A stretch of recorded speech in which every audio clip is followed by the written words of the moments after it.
కొలంబో వేదికగా భారత్ శ్రీలంక మధ్య జరిగిన తొలి వన్డే మ్యాచ్ టైగా ముగిసిన విషయం తెలిసిందే. చాలా ఈజీగా గెలవాల్సిన మ్యాచ్ను టీమిండియా టై చేసుకుంది.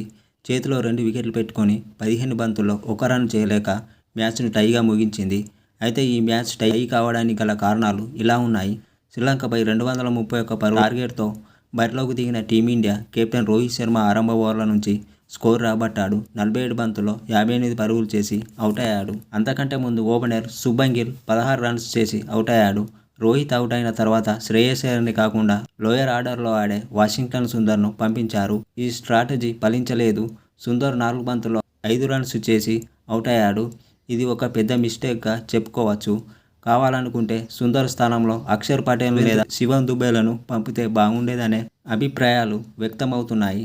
అలాగే శివం దుబేను ఏకంగా 8వ స్థానంలో బ్యాటింగ్ దింపడం కూడా మ్యాచ్పై ప్రభావం చూపించిందని కూడా చెప్పుకోవచ్చు. ఇక చివర్లో 1 రన్ అవసరమైన సమయంలో బ్యాటింగ్ వెళ్తున్న హర్షదీప్ సింగ్తో గంభీర్ మాట్లాడకపోవడం కూడా తప్పే అంటున్నారు క్రికెట్ పండితులు.